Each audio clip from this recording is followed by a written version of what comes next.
This map pack in some ways is one of our first full direct Halo game projects. We started thinking about what do we want to do for map packs, when do we want to do them. We definitely wanted to pay full service to the universe created in Reach. One big consideration when we were working was how do we fit this to the fiction? All these maps are unique from the story standpoint of being places that are snapshots around the Reach universe as Reach is falling.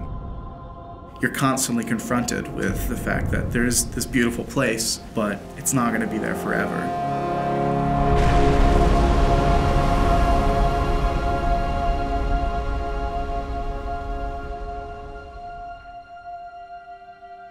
Coming up with the sort of spectrum for a map pack is a really straightforward business and at a very high level. You just say, what do we already have and what do we need to kind of flesh things out? Everyone on the right side is working on super top secret stuff I can't talk about. And then everyone over here is also working on super secret stuff. Certain Affinity, we're an independent developer. This team is kind of spread out where we have artists down here in Austin, Texas. In little pods. We're about 50 people now. That team has a lot of experience with the engine, a lot of experience with Halo. Incredible Halo fans, obviously, because so many of them have been involved in the games before. On Halo 1, I ended up doing the user interface. Halo 2, I shifted to development. On Halo 3, I was multiplayer online lead. So right from the get-go, we worked really closely with the publishing team at 343 to identify maps that would make sense in the context of Reach. Example of the overgrown stuff that we're talking about. It was great because CA was crazy passionate. Like, these guys just showed up with a huge list. And it was more a question of just, okay, well, we can only make so many of these, so, you know, let's get to ones that we think kind of fit the fiction, fit the flow. There was a lot of exploration and a lot of collaboration between the two groups. One idea that came to mind was, wouldn't it be awesome to have a multiplayer map that you can see the planet getting glassed below you? Condemned takes place high above Reach on a space station, somewhat decimated by Covenant attack. So when we started Condemned, we wanted to make a map that was really fun for close range, but still had some long range sniping stuff in it. We're looking at Lockout specifically. What are some of the characteristics about Lockout that we think are so fun, and how can we take some of those and do them in a completely new map? Something that really pulls infantry together in a really tight environment. It is a circular map. You know, how do we prevent people from just getting in this habit of going in a circle and never meeting each other? The low grav center, which we experimented with a couple different ideas on. Starting this one spot where no matter where you are on the map, you can always get to the action quickly, or you can always get across the map quickly. It does change your gameplay style and things you need to do. You're kind of a sitting duck when you're sitting out there in low gravity, floating around. I remember at one point there was a giant energy beam that would come down, and if you were standing on that center platform at the wrong time, you would get blasted to smithereens. It was just encouraging people not to go into the center of the map, which is the exact opposite of what we wanted to do, so we just removed it. The earliest stages of the art pass were dark and much more creepy. If it's dark and industrial, it's really easy to get lost. So over the course of development, we decided to brighten this space more. And make it still retain a lot of the character we originally wanted, but to make it work. On a really tight map like Condemned, it's critical that the player is able to orient themselves. It actually came down to a lot of art coming in and helping us out and doing color-coded rooms. In the comm room, there's actually a big hologram establishing where it's been damaged and that it had been abandoned. Thinking about it like a facility that you would be in, you know, what kind of signage would be around that would help you navigate an airport or a hospital or a military base. One of the effects which we iterated on the most was the shield door effect. We couldn't make it look like a shield from any other shield effect that you have in Halo because that would communicate a certain functionality.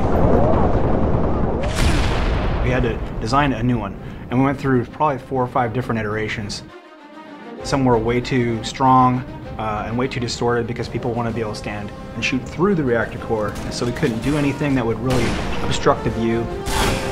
I think it's going to be really fun when people play it the first time and they think they can go their old camping routines with the shield door and they just get a sticky grenade right in their face and they're going to drop it. At the end, I feel like we have a map which has a lot of mood in each of the spaces and really feels unique, not just in and of itself, but to the rest of all the maps that are within the Halo franchise. We're looking at the story and the fiction, and we really want all of our maps to be set in very distinct locales. Highlands is a military training preserve where certainly Spartans did some training. You have the guard tower in the middle, judging the war games. The Pelican crash landed that had a bunch of Spartan 2s on it. The Covenant coming in and glassing the entire planet. The lighting for Highlands was really based around the idea of a forest fire. The closest thing we could come up with to glassing, nearby glassing. In some of the original concepts that we did, we were really going for more of an abandoned training facility. We had vines growing up, the buildings, and lots of overgrown foliage. Originally, the waterfall, which comes down through the middle of the map, flowed over and actually kind of hid the gully where the ghost is in there. While it's very interesting to do that kind of work, it doesn't really line up with the Halo aesthetic. Sometimes it's really good to just go back to a really simple shape and just get players meeting as fast as possible. From the ground up, we wanted to make a giant expanse with bases in it and vehicles in it. What's the flow of the vehicles going to be? How are they going to move across the map? And then how, on top of that, are the infantry going to move? We made it big because we wanted it to be very vehicle focused. One of the reasons I think it works well as objective is you have so many different options to how to get from point A to point B. It's a weird hybrid of Blood Gulch style map kind of as a foundation, but mixed with these much more complex infantry spaces and these tighter spaces and all this verticality. But also having a variety of different locations that you can kind of hide and sneak and kind of make your way through the map and hopefully find the other person before they see you in the sights. Definitely speaks to the Halo of yore.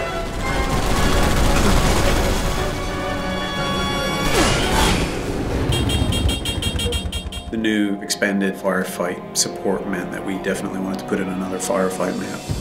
Unearthed is a really dusty, dry, arid environment. Reach is an industrial world, and its main purpose is a kind of military-industrial outpost at the far reaches of human space. It's quiet. You can see the tire tracks on the ground where there's been human activity, but it's gone. It's a ghost town. It's a ghost world. So you're seeing this huge open-cast mining facility with these kind of step plateaus where the minerals are being extracted from the ground. The complex itself is built right next to a meteor impact, so it made unearthing the titanium really easy. Set, start. Creating a firefight map is a very different experience. We have to account for all these different types of AI of all different sizes, of all different movement types. Phantoms come in and supply the enemies to the outer perimeter. Hunters are almost 2 times the size of a player. When you go to put a door in, can this giant hunter fit through it? We really wanted to make a map that would allow people to jetpack from multiple levels. We wanted people to be able to armor lock in hallways and block the AI and get them to have to move and do different things. We cater to a wide variety of playstyles. If you want to do close quarters combat, there's opportunity for that in there. If you want to just get in a vehicle and run havoc and run over, 40, 50, 60 grunts, then you can. They want more vehicle combat in firefight because that just adds a different dynamic than just being a Spartan on foot.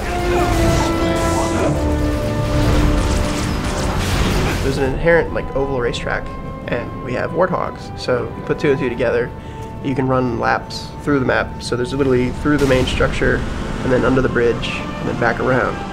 You can load up with your buddies, get a rocket launcher, rod, and shotgun, and then run laps and just rack them up.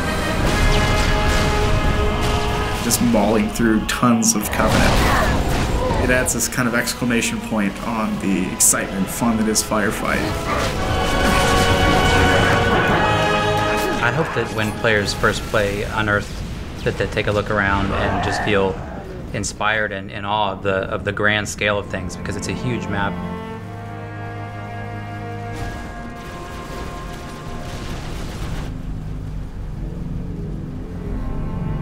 Unearthed is the calm before the storm.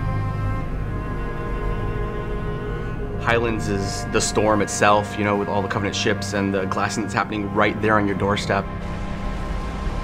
And then with Condemned at the very end, watching it all kind of go up in flames.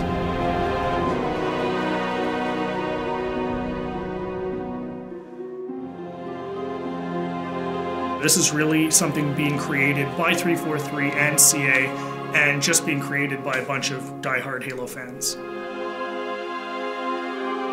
This is our core business. This is all we're doing from now on is Halo games and Halo support and Halo maps.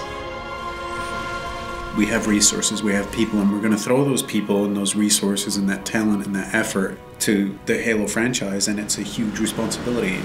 People should understand that we understand that and we respect that, and we're going to do everything that we can. The community is huge for us in helping us shape what it is that we do next. The more vocal the community is, the more they tell us what they like, the more we can make sure that we try to give them that experience.